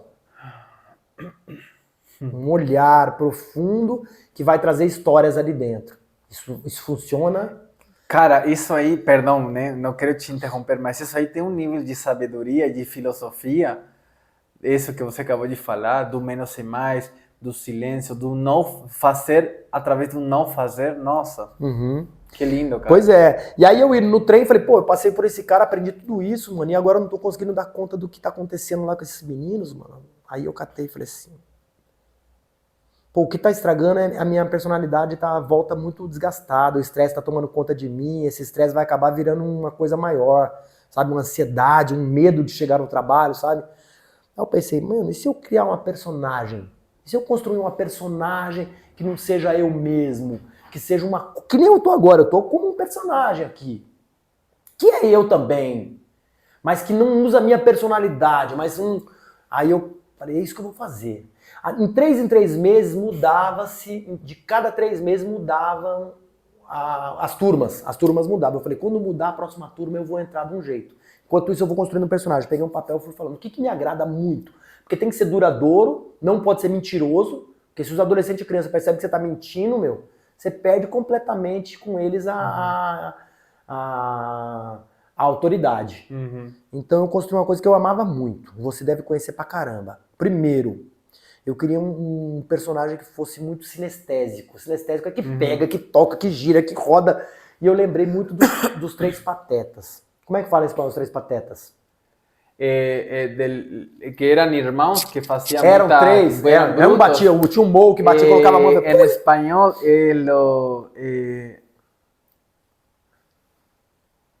Ai, como é que era? Que eram três irmãos, né? Que um tinha o cabelo assim. O cabelo assim, o outro tinha o cabelo cheio e o outro era careca, exato. Ai, como é que era? Era o Carly, o Larry e o Moe. Em inglês é The Three Stooges. The Three Stooges. Em espanhol deve ser alguma coisa assim. Mas enfim, eu queria o Moe, porque o Moe é o que batia, pegava na orelha e tal, não sei o quê, porque tudo aquilo é construído, na verdade, não tá batendo de verdade, né? E eu gostava de pegar as crianças e fazer esse tipo de coisa, mas sem machucar, só, olha, uma coisa de pegar a cabeça e fazer assim, ó. Aí as crianças gostavam daquilo, faz comigo, faz comigo. Esse foi o primeiro, e anotei, falei, quero o Moe. Segundo, eu queria o Moe também misturado com o Chapolin Colorado. Tá. Aquele martelo de plástico, na cabeça assim. Isso, então, era o Moe com o Chapolin Colorado na questão sinestésica, de tocar as crianças. Segundo, eu queria uma coisa mais... Qual que era o segundo mesmo? Uma coisa careteira. Uma coisa... Tá. E eu fui criado assistindo Jerry Lewis. Você conheceu o Jerry Lewis, né? Não Mas o Jerry Lewis foi o mestre do Jim Carrey. Jim Carrey. Jim Carrey você conhece? Sim. E gosta? Sim. Então o Jerry Lewis foi o mestre dele. Inclusive eu estou para muito querendo assistir o documentário onde ele pirou. Sim, eu já assisti, é A Vida de Andy. E aí, o que você achou? Maravilhoso. O filme, porque você tem que ver o filme e depois ver o documentário. A Vida de Andy ele fez, depois Andy e eu. Andy e Jim. Andy e Jim. E eu vi alguns pequenos recortes, mas eu preciso correr atrás porque me interessa muito. Então, mas isso pra mim é uma falha na técnica, né? Como ator, eu acho que isso é uma falha de técnica. Claro. A falha na técnica é você... entrar no personagem. Porque isso chama-se que o Antunes falava assim. Tem gente que fala, se você vai encarnar o personagem, não vai. Não, você nunca encarna. Você vai interpretar o personagem. Encarnar é uma nomenclatura do espiritismo ou da Umbanda. Da Umbanda ou do Candomblé. Encarnar é deixar o espírito entrar em você. Claro. Se você deixar o espírito entrar em você, é perigoso você não sair. Aconteceu isso com o cara que fez o Batman também, o Heath Ledger, que fez o Batman, ele se matou, né, cara? Por causa claro, mas não é o que fez o Coringa? Não. Coringa. Não sei se ele sofreu, porque também foi forte o trabalho dele. Claro. Né? Ele foi encontrado em um quarto, né, cheio de remédio, né? Então isso é uma falha na técnica da construção do personagem. Então o cara tem que voltar a ler de novo Stanislavski. Stanislavski é um russo que tem uma teoria muito legal sobre a construção da personagem, né? Então tem que ter estudo. Você não pode ir na cara dura e construir um personagem, né? Então você começou criando isso para conseguir sobreviver e também conseguir chamar melhor a atenção dos teus alunos, né? Como isso virou depois uma metodologia de estudo escrita? Então, começou... De ensino, né? Sim. Então, começou com uma questão de sobrevivência, né? Para minha saúde, que depois eu vou te explicar onde entra a saúde dentro do estudo maior, né? Então, quando eu terminei de construir essa personagem, né? Que a primeira... com três influências, que era Moe dos Três Patetas e Chapolin Colorado. O segundo era Jerry Lewis. E o terceiro, que eu queria uma coisa mais melancólica também, pantomímica. Uma coisa mais para eu poder trabalhar aquilo que o Antunes me ensinou, que é a questão do distanciamento, que a gente chamava através do fundo de olhar, que era o Charlie Chaplin. Chaplin. Faltou o Chaplin. E com esses três eu construí uma personagem. E a personagem eu comecei, passou 3 meses, começou o primeiro grupo, eu coloquei uma roupa baseada, que depois eu vou estudar, que tem a ver com o campo social, que eu vou estudar isso em Bourdieu. Depois na academia, né? Pierre Bourdieu vai dizer isso sobre o campo social e o ethos que impera no campo social. E o campo social que eu trabalhava na época ainda não tinha um funk como hoje, então era o hip hop. Então eu construí um personagem hip hop, uma calça bocuda com um tênis bem de hip hop, uma camisa larga. Então tem um híbrido aí de... Eu não conhecia o palhaço, não conhecia palhaço. Isso não era palhaço ainda pra mim, porque esses personagens que eu peguei, eu não sabia que era palhaço. Porque os Três Patetas não tem pintura, o Jerry Lewis não tem pintura e o Chaplin não tem pintura. Então eu não sabia que eu estava construindo um palhaço. Só que eu peguei um caderno de campo. Eu ainda não... Olha que eu tinha acabado de terminar o ensino médio. Então eu comecei a anotar, nem imaginava a questão de pesquisa de campo. Comecei a anotar e percebi que os alunos durante um mês falaram a palavra palhaço 40 vezes. Nossa. Que eu era um palhaço. E aí eu quis entender por que eles me chamavam de palhaço e fui buscar literatura. Não existia ainda no Brasil uma literatura sobre essa profundidade do palhaço, mas encontrei num dos livros da biblioteca do CPT, um livro chamado Os Arquétipos e o Inconsciente Coletivo, do Jung. Carl Gustav Jung. E lá ele vai falar sobre a questão do arquétipo do trickster. O trickster não é necessariamente um arquétipo, é um habitante do inconsciente. O trickster é um ser que, ao mesmo tempo que ele ri e faz rir, ele também faz rir e faz a maldade para rir da maldade. Você vai encontrar o trickster em várias sociedades. Em várias sociedades existe o arquétipo do trickster como um ser misturado entre riso e jocosidade, riso e escárnio, riso alegre e riso ruim, mas ao mesmo tempo ele é um formador de civilizações. Aí eu falei, pô, então quer dizer que é isso que eles estão vendo por trás de mim um arquétipo. E aí eu percebi que isso fazia, quando eu dividia o riso com os alunos e todo mundo ria junto, depois eu falava, agora ninguém vai rir, vamos agora estudar. Eu consegui, em primeiro lugar, manter a minha saúde. De um mês, cara, fez efeito. O efeito foi em um mês, eu já era outra pessoa. Eu saía alegre, porque quando eu saía da aula, eu me despia da personagem, não do figurino. Eu me despia da personagem, colocava a minha personalidade e ia embora pra casa. Ia embora pra casa e tudo foi maravilhoso. Só que eu anotei essa coisa do palhaço e falei, eu preciso entender mais o que tá acontecendo aqui. E descobri que ali eu tava criando uma pedagogia, que era exatamente a pedagogia do palhaço. Que eles viram o palhaço, aí eu comecei a estudar e vi que... Aí que eu descobri que os Três Patetas eram palhaços, descobri que o Chapolin Colorado é um palhaço, descobri que o Jerry Lewis era um palhaço e que o Charlie Chaplin era um palhaço.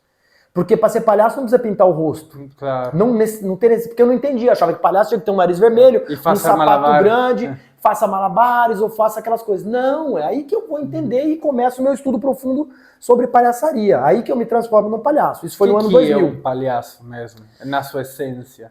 Então, um palhaço é aquele que busca o riso através de trabalhos com o seu próprio corpo. Com o seu corpo, não com piadas. Não é com piada, não é com texto. Só o corpo. E busca na sociedade alguns exemplos. Por exemplo, um bom palhaço ele vai estudar 3 lugares básicos. A criança, o louco e o bêbado. Você observar o corpo deles e as coisas que eles fazem, por exemplo, de inversão. E aí eu vou falar agora as 4 coisas que eu levei para academia quando eu cheguei na academia e estudando a pedagogia do palhaço. Então, a pedagogia do palhaço serve para 3 coisas básicas, eu vou explicar, e quais são as 4 técnicas de palhaço. Qualquer um pode utilizar, para poder você ter na sua sala de aula. 3 coisas primeiro que você vai ter. Saúde integral, que é a saúde física, emocional, mental, social, cultural, espiritual. Essa saúde tem que estar. Se falta uma dessas, sempre vai estar declinando. Então essa saúde vai ter. Segunda coisa, você vai conseguir criar uma ponte de comunicação sustentável com crianças, com adolescentes, com adultos, em qualquer lugar, independente de classe social. Pode ser na periferia, pode ser numa aula de escola particular. E terceira coisa, a autoridade que eu estou dizendo não é autoridade autoritária. É a autoridade que a Hannah Arendt vai falar no livro dela sobre a crise na educação. Que é a autoridade moral das pessoas sentarem quando você pedir para sentar e levantarem quando você pedir para levantar porque te amam e não querem. Te respeitam. Né? Exato, é um respeito profundo que tem. Essa autoridade é através da admiração artística, não através do que eu sei, do meu conhecimento, mas da minha capacidade de ser alegre, de ser feliz, de dividir a palavra para todo mundo, porque a autoridade verdadeira, você divide ela. Aquilo que você vê na sua adolescência, quando eu falo para os alunos, fala o que você acha. E essa autoridade tem que ser dividida na sala. Se a autoridade fica na figura do professor, é autoritarismo. Claro. Então a autoridade, e essa autoridade é através da admiração artística, deles falar assim, essa pessoa consegue chegar aqui e pegar as coisas, malabarizar, ou vir aqui fazer todo mundo rir primeiro. Então essas 3 são as 3 coisas que você adquire. Através de 4 técnicas de palhaço. O primeiro, o riso, mas não é só o riso. É o riso em várias situações. Primeiro, riso como defesa. Porque se eu chego assim, ó, do jeito que eu tô vestido aqui, eu vou dar uma palestra para adolescentes. E eu vou desse jeito. E eu tô tiozão, mas eu vou. Que a primeira coisa que vai acontecer? O que você acha que vai acontecer quando eu entrar na sala? E alguém vai dar uma risadinha. Vão rir. E vai ser o riso jocoso. Vai ser o riso... O riso não é de burla. É, o riso de bullying. O riso de bullying, de burlas, tá falando? Exato, esse vai ser o riso. Todos vão rir de mim. Vão rir muito e vão... Eles só vão deixar eu falar pelo seguinte, eles só vão deixar eu falar porque eles vão falar assim, mano, que louco é esse, mano? Que louco é esse? O que esse maluco tem pra falar? Vamos ouvir. Porque professor esse cara não é. Porque professor não é assim. Professor a gente conhece. Aluno conhece professor pelo cheiro, pelo andar, pela vestimenta, pelo jeito que anda. Aluno conhece professor e professora. E eles não têm respeito por isso. Se você chegou diferente, eles vão dar um tempo pra você falar. E na hora que eles der o tempo pra você falar, você usa o segundo modelo de riso, que é o riso como ataque. Primeiro vocês defendem, deixa eles rir. Eles riem e você fica assim, ó. E aí eles param, fala, vai, fala, maluco, o que você tem pra falar? Aí você fala assim, ó, vocês estão rindo de mim porque eu tô muito diferente, na verdade, eu tô muito assim. Só que isso tem um significado também. Isso significa uma coisa, significa personalidade. O que poucos aqui têm. Porque a maioria de vocês aqui copiam um outro ser humano que vocês veem na internet, que vocês veem na televisão. Tá vendo aquele... Aí você ataca um. Você fala, tá vendo aquele garoto ali, ó? Aquele penteado ali é Neymar. Olha a camisa dele, ó. Quem tá com a camisa de time? Vira a camisa pra eu ver. Aí tá o nome de um cara. É bem ousado, né? Bem arriscado. É muito arriscado, porque você ataca. É um ataque verdadeiro. Claro, você fala assim, uma ó. provocação Um ser humano grande. que usa o nome de outro homem nas costas mostra que ele não tem personalidade nenhuma. Ele tá buscando uma personalidade alhures. Tá buscando uma personalidade na TV, na internet e tal. Cadê a personalidade de vocês? Eu aprendi a ter a minha própria personalidade na adolescência. E sempre fui bulinizado por isso. Mas eu nunca abri mão de ter uma personalidade própria e forte. E jocosa ao mesmo tempo, pra rir. Aí a molecada, cara, pega aquele que eu falei, porque eu ataquei, aí todo mundo ataca ele. Todo mundo ataca ele. Aí depois eu pego o terceiro momento do riso. O riso, aí, guarda bem isso, o riso como deflagrador do pensamento sério. Deflagrador do pensamento sério. Justo. Isso eu vou tirar de um estudioso de Barcelona, da Universidade de Barcelona, chamado Jorge La Rosa Bondia.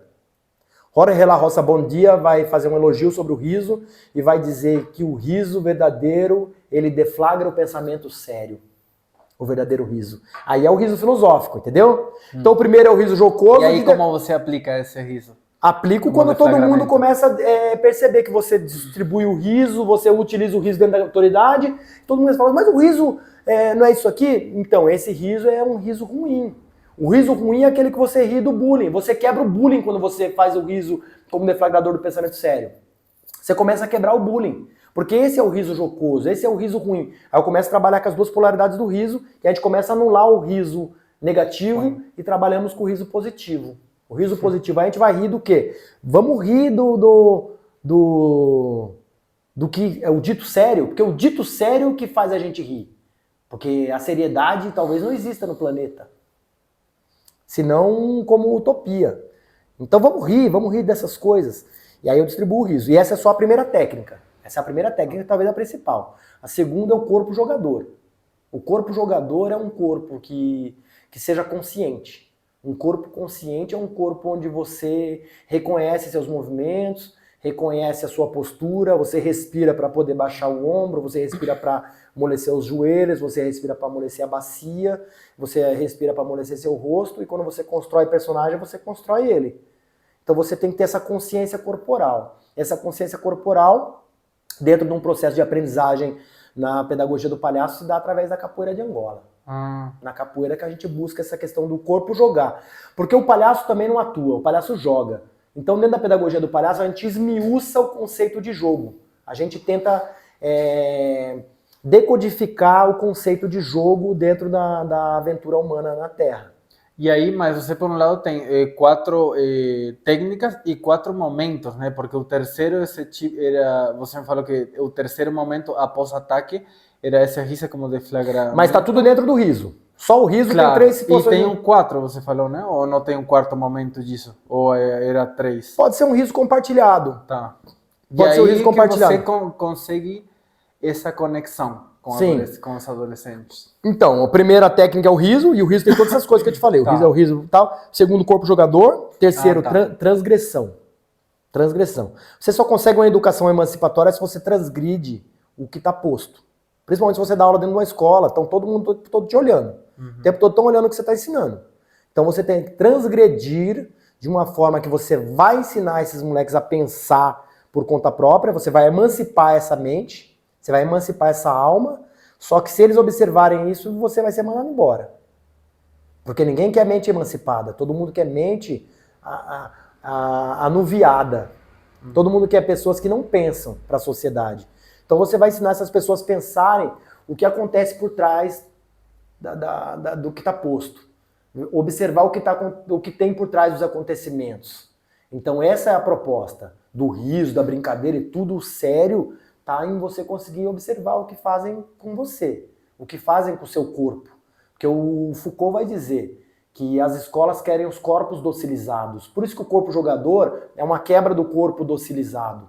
O que é um corpo docilizado? Sentado na carteira, olhando a nuca do outro, quieto, não mexer no corpo. Isso é chamado corpos docilizados. Na pedagogia nós quebramos com os corpos docilizados através do corpo jogador. O corpo jogador é um domínio corporal. Porque essa coisa do corpo docilizado, ele acaba ficando assim, ó. Ele acaba ficando assim, ó. E em Sara Adolescência eu vi que tem um momento onde você faz uma espécie de roda e eles fazem como uma atuação corporal, né? Sim, porque a gente vai destravando o corpo. Porque ali era uma aula de teatro. No Sara Adolescência, a partir de uma oficina de teatro, nós vamos tirando o trabalho dos adolescentes. Foi bem difícil esse trabalho com eles, porque os adolescentes não falam, né? Os adolescentes hoje não falam. Sim. Se você conversar com eles pelo WhatsApp, eles trocam com você palavras que dariam para fazer um conto. Tipo 10 páginas. Eles conseguem falar com você 10 páginas em um dia. Mas eles não falam isso. Para fazer eles falarem foi difícil, né? Bem difícil, foi bem difícil. E que, indo agora, não sei se termine, porque eu quero que também termine de ser explicada a parte da pedagogia, não sei se tem algo, obviamente que sei que é muito mais aprofundada, mas dentro da sua explicação, tem alguma coisa a mais que você queira acrescentar antes de te fazer essa pergunta que eu quero te fazer? Então, depois que eu cheguei na universidade, que eu cheguei eu passei pela Fundação Casa, depois que eu desenvolvi a pedagogia do palhaço nesse lugar em Itaquera, no ano 2000, eu passei até 2005 visitando pelo menos umas 50 associações em áreas de vulnerabilidade entre as regiões leste, oeste, norte e sul da cidade de São Paulo. Desde Perus até a cidade de Tiradentes, por exemplo, que é o extremo leste, até o extremo noroeste, que é norte-oeste, lá em Perus, que já é divisa com Caieiras, indo embora para o interior. E nesses lugares eu fui, como chama, quando você começa a colher e colecionar situações que eu pudesse trabalhar com a pedagogia do palhaço. Em determinado momento eu falo assim, eu preciso agora trabalhar com adolescentes que já cruzaram a linha do certo e do errado, que já se marginalizaram de alguma forma, eu quero trabalhar com esses adolescentes. E aí eu fui no ano 2005 para a antiga FEBEM, que não é a que tem hoje Fundação Casa, era a FEBEM. Existe uma diferença grande entre um e o outro, que a gente pode discutir. Mas enfim, cheguei na FEBEM. Quando eu chego na FEBEM, trabalhei com eles 2 anos lá, e quando eu saio de lá, eu só tinha uma visão na minha frente, que era estudar pedagogia, para poder sistematizar aquilo que eu tinha feito em loco, que eu tinha feito da forma empírica. Da forma empírica eu tinha desenvolvido uma coisa, eu tinha comigo um caldo, que eu queria destilar isso, uma forma alquímica, e levar para academia para poder ser... aplicado. Não necessariamente aplicado, mas sistematizado e que as pessoas têm que ter hoje, que é um carimbo, sabe? Validado. Validado, é essa palavra. Eu precisaria que isso fosse validado. E eu cheguei na USP e no começo não foi validado. No começo falaram pra mim assim, onde já se viu esse papo aí, cara? Palhaço com educação não funciona. Falaram isso, cara. Uma professora falou assim, o professor e a professora que mostra o dente em sala de aula tá pedindo pros alunos quebrar. Eu ouvi isso. Ridículo.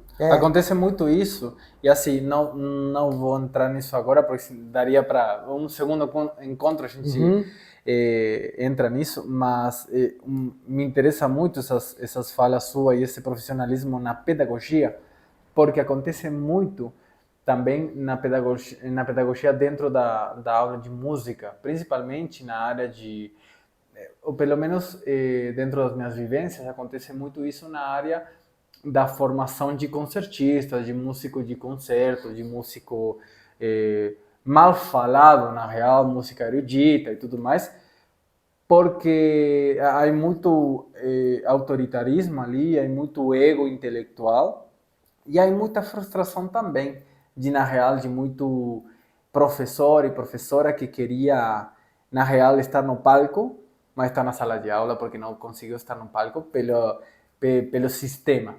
Então a aula e a pedagogia vai para o lixo, né? Em muitas situações. Então tudo isso que eu aprendo aqui com você, que você está ensinando para todos nós, não é só na área da educação do ensino médio ou da área de educação para adolescentes ou no teatro ou na palhaçaria.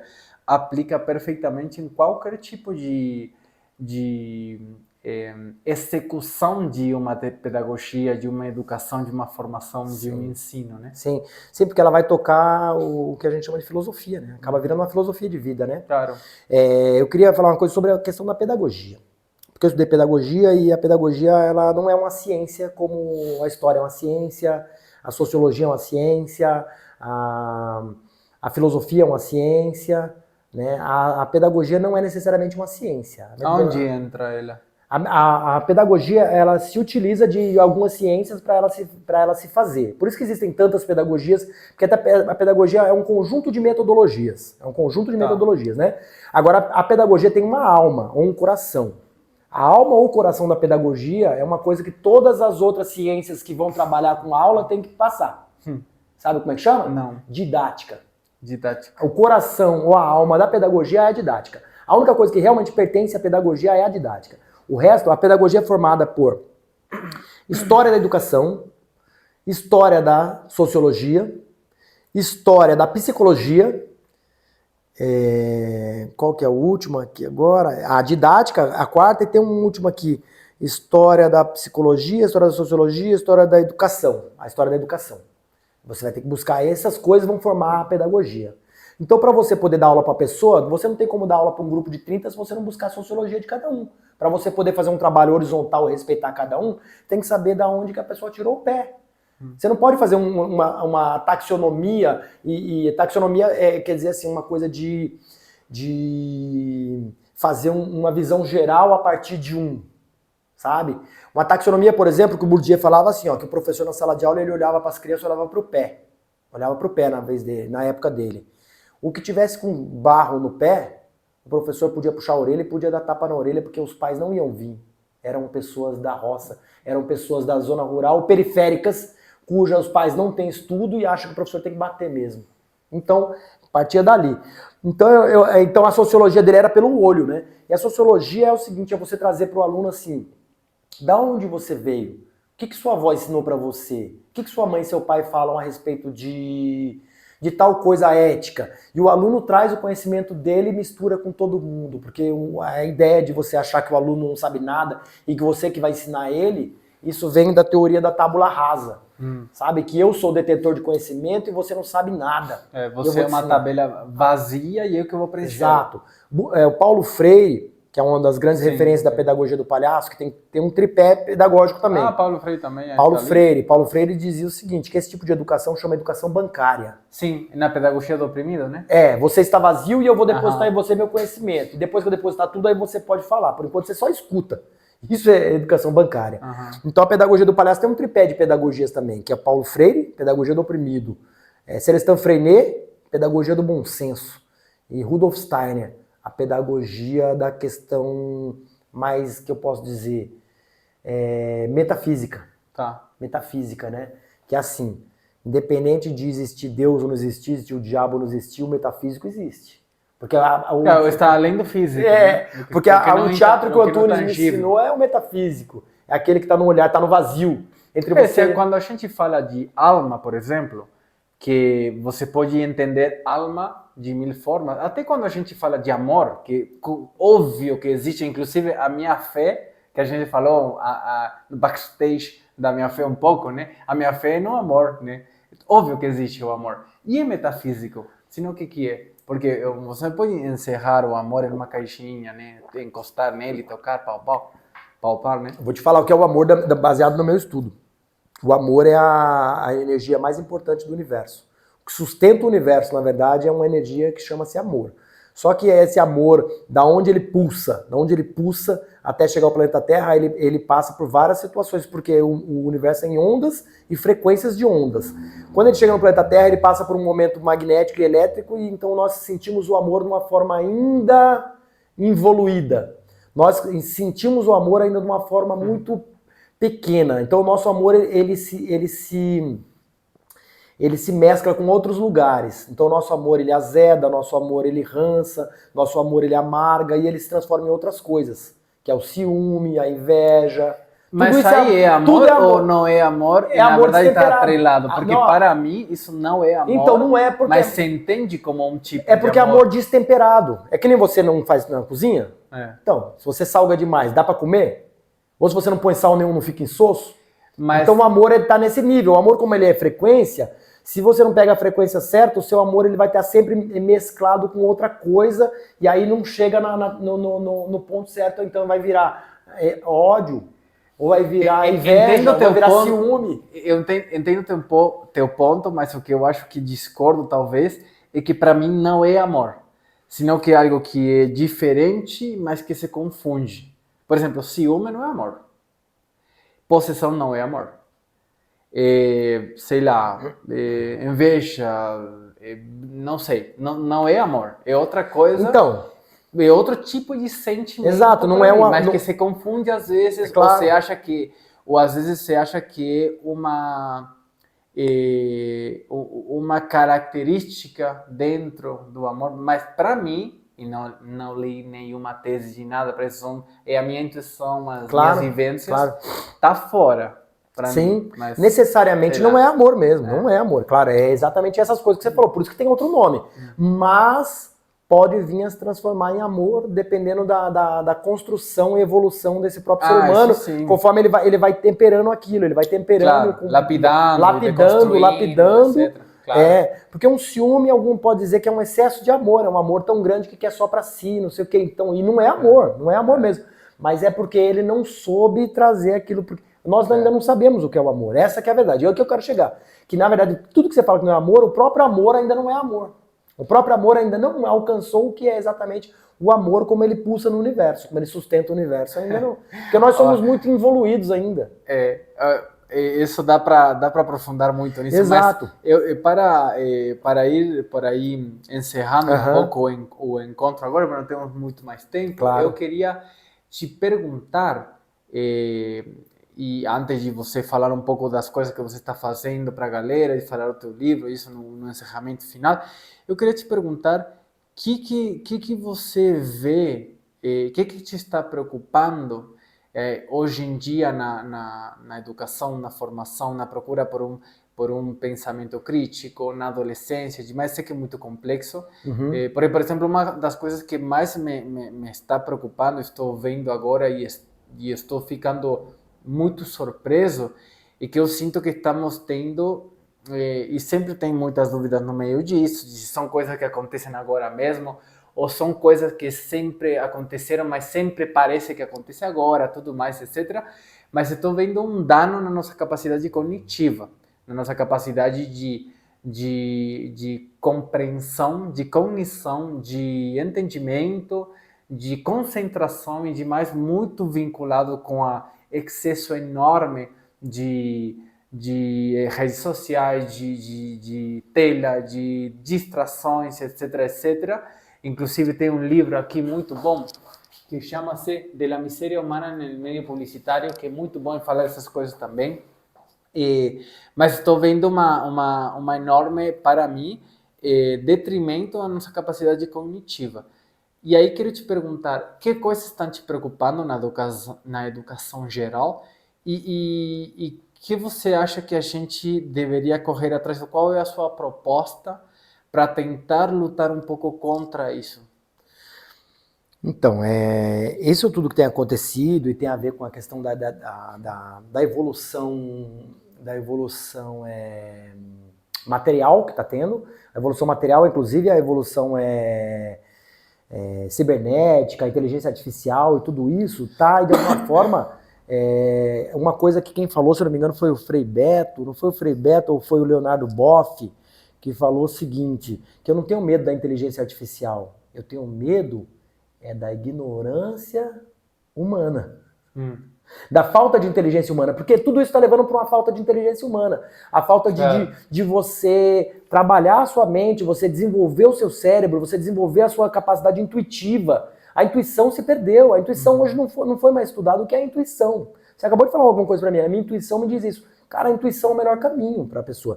E aí eu acho que o caminho está na arte. O caminho está na arte. Mas a arte, como eu disse, a arte como ética, não a arte como estética. A arte, ela tem um caminho muito lindo, cara, dentro da humanidade, porque assim, ó, como Paulo Freire dizia, e eu vou citar Paulo Freire de novo, Paulo Freire diz isso e muita gente pega muito pouco esse lugar que ele fala que o ser humano é um ser inacabado, o ser humano é um ser buscando o acabamento, só que o ser humano dentro do ego, ele acha que ele é a joia rara do universo. Sartre, o ser humano não é. Acho que falou que somos humanos em situação. Então, nesse sentido, eu acho que o ser humano, em primeiro lugar, ele tem que quebrar um pouco esse orgulho, esse ego e se colocar num ser ainda a meio caminho da evolução, a meio caminho mesmo. A gente está na metade do pau de sebo e a gente tem que chegar no alto. Não vai chegar dentro dessa coisa agora de já querer trazer inteligência artificial num momento que a gente não tem ainda, cara. A educação, tem muito país ainda que, no Brasil mesmo, existe um nível de analfabetismo muito grande. Enquanto você não alfabetizar essas pessoas, você não pode trazer coisas que vão quebrar para não utilizar a inteligência. Nesse mesmo lugar, tem a questão da internet. As pessoas querem trazer o 6G, é muito lugar que não tem nem internet ainda, que não tem nem o 3G, sabe? Então já quer trazer Você sente que se pula degraus? Se pula degraus, se pula os degraus, exatamente no momento que a gente tem que voltar para base, que nem o Mano Brown falou uma vez pro PT, que o PT perdeu a eleição porque saiu da base. Eu acho que na educação a gente tem que voltar para a base, e a base a gente tem que trazer a arte para dentro da sala de aula. Eu acho que a ortografia, ser um artógrafo, todo professor ou professora tem que ser um artógrafo, e tem que saber usar a arte dosada na sala de aula para você abrir essas mentes das pessoas, né? Então a minha proposta, como pedagogia do palhaço, e aí eu digo agora meus projetos atuais, é o seguinte, que entra o Sara Adolescência, entra o Sara Sarau, que eu vou apresentar agora aqui, eu vou apresentar para a comunidade, quero muito que você assista, e a minha nova tese, que é para um pós-doc, que chama-se Arte Expandida. A arte expandida é um conceito que eu criei e estou desenvolvendo de uma forma acadêmica para que possa ser descoberto que é a arte expandida. Então fica aqui para todo mundo. E né? de que trata a arte expandida? A arte expandida trata-se de uma arte transformadora a partir de ações culturais.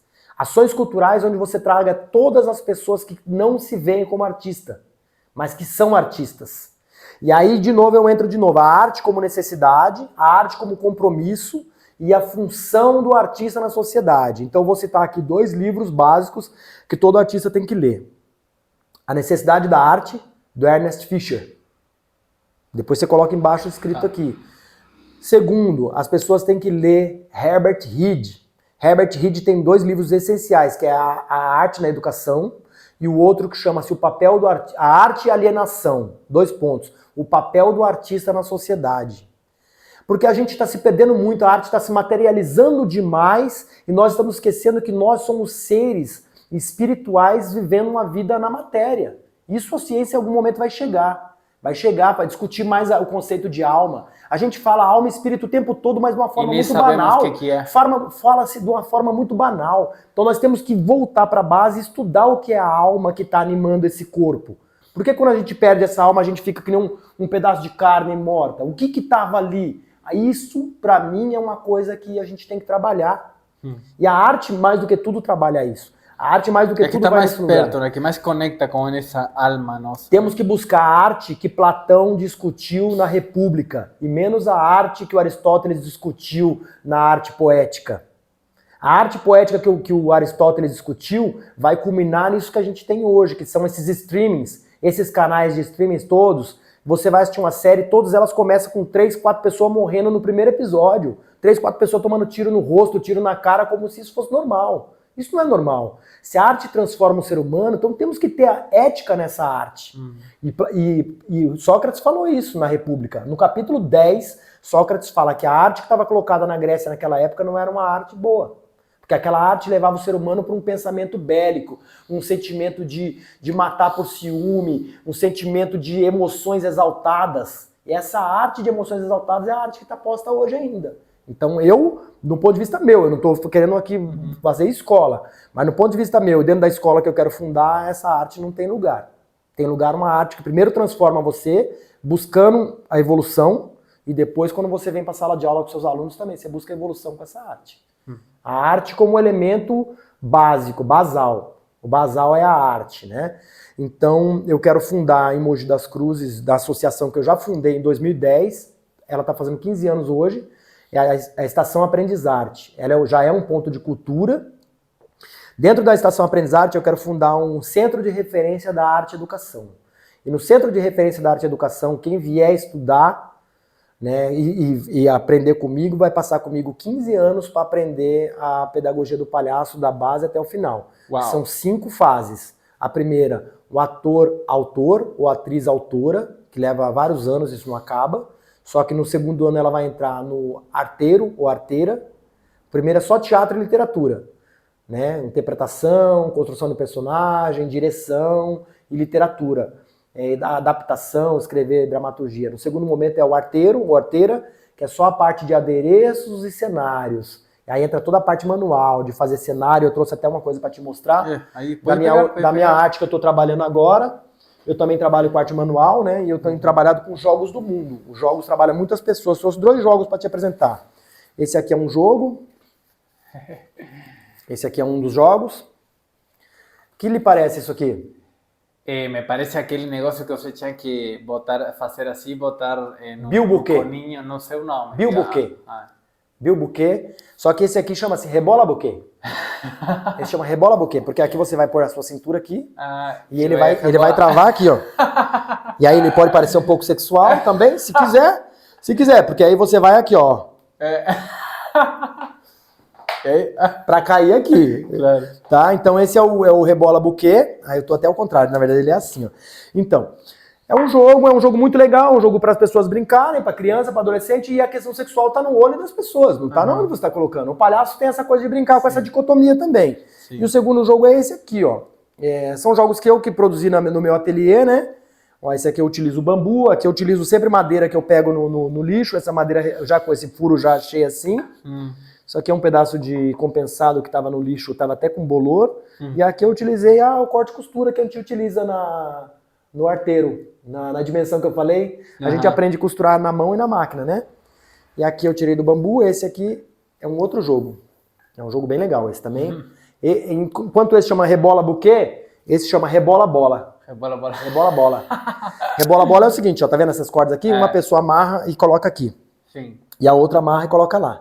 E nós dois vamos rebolar junto pra, num momento cooperativo, um jogo cooperativo, vamos fazer isso aqui, enrolar isso aqui até o final. Tá. Enrolar aqui, certo? E depois que enrolou tem que desenrolar. Tá. Então são jogos bem engraçados, né? Que você leva como palhaço. Como palhaço eu posso promover um torneio disso, né? Com 2 desses eu coloco duas duplas pra ver quem consegue enrolar primeiro. Esse conecta pessoas.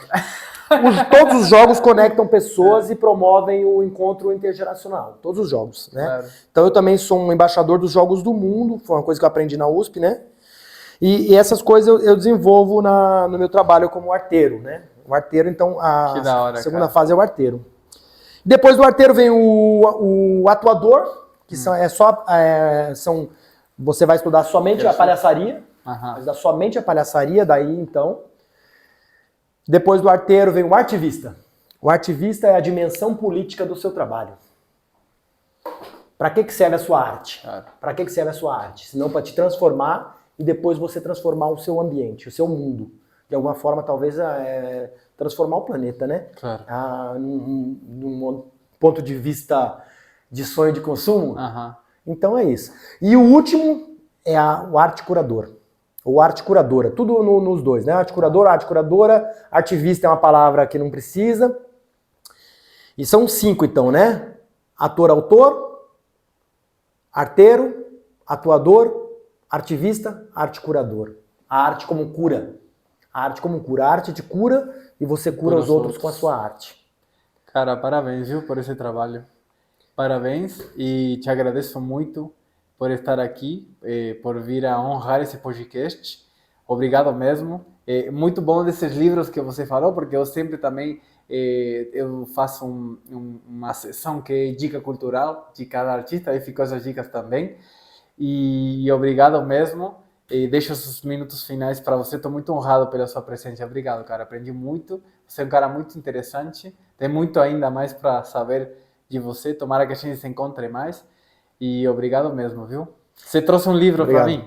Trouxe um livro para te dar de presente. Esse livro eu publiquei no ano passado.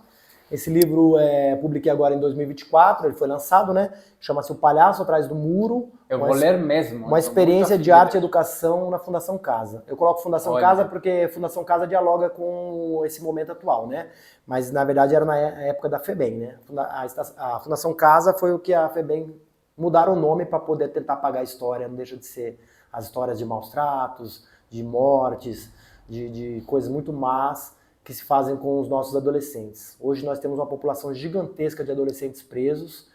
Eu posso falar com lugar de fala, por experiência própria, que os adolescentes que estão presos hoje são adolescentes muito criativos em todas as áreas que você imaginar das ciências, mas que em algum momento foram muito mal interpretados e foram incompreendidos, e o crime cooptou-as. O crime coopta essas pessoas que não são utilizadas na escola. A escola começa maltratando esses alunos inteligentes, porque a escola só tem uma forma de ver a inteligência, ou através da matemática ou através da questão linguística. Senão, né? Então tá aqui, um ano de sangue, suor, lágrimas, sorrisos e gargalhadas. Através da palhaçaria e através dos contos de fada, eu consegui de alguma forma tentar pelo menos resgatar algumas almas que estavam presas. Então também é uma forma, e eu quero doar para você. Cara, que honra esse presente, mano. De verdade. Maravilha. E eu vou precisar de uma caneta para fazer uma dedicatória logo menos. Ótimo. Muito obrigado, cara. Eu vou ler de verdade. Você vai gostar, porque você vai... recomendo para todo mundo. Tem na Amazon. Comprá-lo. Comprem, galera. Comprem esse livro. Apoiem esse grande artista e além, com certeza, a obra pela obra em si, com certeza, é muito importante, enriquecedora. E vocês não estavam vendo, mas quando ele falou que ia me dar esse livro, eu fiquei arrepiado.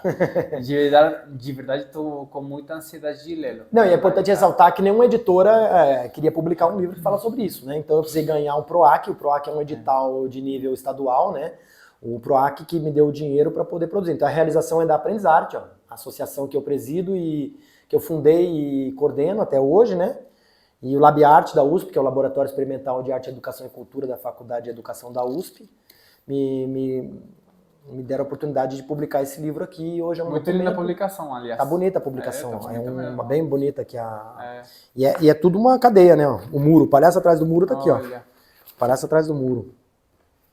Tá lindo demais. Parabéns, cara, por tudo. Maravilha. Obrigado, viu? Mais uma vez, obrigado por estar aqui, cara. Eu que agradeço. Gente, muito obrigado por assistir mais um podcast, mais um capítulo com um grandíssimo, admirado artista, pensador, pesquisador, educador, uma pessoa que realmente transforma a vida de pessoas com o que ele faz. Se você chegou até aqui, agradeço primeiramente demais. Isso aqui é Reflexões de um Músico Podcast, um podcast feito de artistas para artistas e para a sociedade em geral, né? Se você gostou desse trabalho, se inscreva no canal, compartilhe, isso ajuda muito porque você sabe que esse é um projeto individual, então ajuda muito para o crescimento, para a gente cada vez chegar a mais pessoas, porque eu acredito que é um projeto que transforma para melhor. Meu nome é Lautaro Pérez Batalla e vejo vocês no próximo capítulo. Fechamos. Vamos tomar um café? Vamos brindar um café. Quer que eu esquente? Não precisa.